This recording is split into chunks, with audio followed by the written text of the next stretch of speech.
Jemaat yang saya kasihi dan saya rindukan, saudara-saudara yang dikuduskan dalam Kristus Yesus dan yang dipanggil menjadi orang-orang kudus.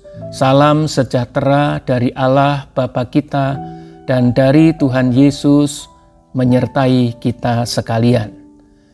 Di dalam penyertaan Tuhan, hari ini kita bersyukur dapat berjumpa kembali melalui renungan cahaya kemenangan. Marilah kita berdoa. Tuhan Yesus, terima kasih untuk penyertaan-Mu. Terima kasih Engkau memanggil kami menjadi orang-orang kudus. Tolonglah kami untuk menghormati penyertaan dan panggilan-Mu di dalam dan melalui pendengaran firman-Mu. Tolonglah kami agar dalam kuasa Roh Kudus kami dapat mencerminkan firman-Mu yang kudus dan mulia itu. Amin. Bacaan firman Tuhan dari kitab Matius pasal 23 ayat 23 dan 24. Matius 23, 23 dan 24. Celakalah kamu, hai ahli-ahli Taurat dan orang-orang Farisi, hai kamu orang-orang munafik, sebab persepuluhan dari selasih, adas manis dan jintan kamu bayar, tetapi yang terpenting dalam hukum Taurat kamu abaikan, yaitu keadilan dan belas kasihan dan kesetiaan. Yang satu harus dilakukan dan yang lain jangan diabaikan. Hai kamu pemimpin-pemimpin buta, nyamuk kamu tapiskan dari dalam minumanmu, tetapi unta yang di dalamnya kamu telan. Kita merenungkannya dengan tema, pertamakanlah yang pertama, jangan yang tetek bengek. Saudara-saudara, Stephen R. Covey pernah berbicara tentang kebocoran energi. Betapa hidup kita sering bagaikan perahu bocor yang kian kehabisan energi. Mengapa? Karena energi itu kita habiskan untuk mencemasi hal-hal tetek bengek, tak tersisa lagi untuk mengerjakan hal-hal penting. Sebab itu kata Covey, first things first, pertamakanlah yang pertama. Yesus memang menekankan sebagaimana yang kita dengar dari sabdanya, supaya kita setia kepada perkara-perkara kecil. Lukas 16 ayat 10. Tetapi mari kita mengingat bahwa kecil itu tidak sama dengan tetek bengek dibandingkan kepalan tangan kita. Biji mata kita tentu jauh lebih kecil. Tetapi apakah itu berarti lebih sepele? Tidak, bukan. Kita juga mungkin secara postur tubuh jauh lebih kecil dari yang lain. Tetapi apa itu berarti lebih sepele? Juga tidak, bukan?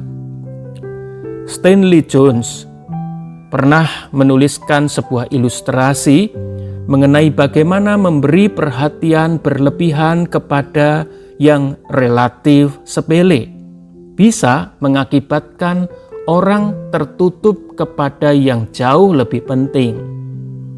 Peristiwanya konon terjadi ketika ada kecelakaan kereta api hebat di India. Banyak yang meninggal dunia seketika itu.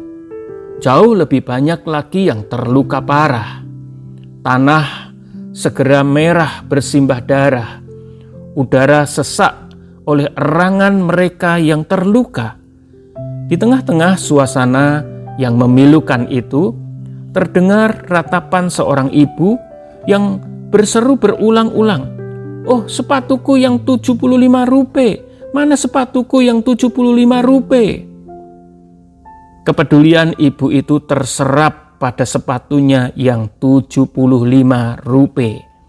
Mata, telinga, dan hatinya jadi tertutup untuk melihat, untuk mendengar, dan jatuh iba kepada derita sesamanya. Dalam Injil Tuhan Yesus Kristus, menurut penuturan Matius 23 ayat 23 dan 24, Yesus juga memberi contoh menarik tentang hal yang sama. Celakalah, hai kamu orang-orang munafik, sebab persepuluhan dari selasih, adas manis dan jintan kamu bayar, tetapi yang terpenting kamu abaikan, yaitu keadilan dan belas kasihan dan kesetiaan. Nyamuk kamu tapiskan dari dalam minumanmu, tetapi unta yang di dalamnya kamu telan. Yang sepele mengalahkan yang penting. Saudara-saudara, kecenderungan ini atau bahkan kebiasaan seperti ini harus kita kalahkan, sebab fatal akibatnya. Di tengah situasi kita saat ini, kita pasti memerhatikan begitu banyak hal sehingga kita menjadi sibuk. Pertanyaannya adalah, apa yang kita perhatikan? Kita sedang sibuk mengerjakan apa? Kapan terakhir kita sempat memikirkan tentang kerajaan Allah, yaitu keadilan, belas kasihan, dan kesetiaan? Atau kalau mengingat pada renungan cahaya kemenangan yang lalu, kapan kita merenungkan, memikirkannya sungguh-sungguh? Apakah buah terbaik dari kehidupan kita? Saudara-saudara, biarlah renungan kali ini sungguh menolong kita semua untuk kembali menempatkan kehidupan ini sebagai wadah di mana kita mempertamakan yang pertama. Salam sehat, salam dalam cahaya kemenangan, salam dalam kasih dan berkat Tuhan Yesus Kristus. Amin. Mari kita bersama berdoa. Tuhan Yesus, terima kasih untuk firman-Mu yang selalu menjadi inspirasi bagi kehidupan kami. Ajarilah kami untuk sungguh menempatkan firman-Mu di segala masa dan tempat, termasuk di situasi pandemi ini, sebagai firman yang menolong kami untuk menjalani kehidupan yang berkemenangan. Di dalam nama Tuhan Yesus kami berdoa. Amin.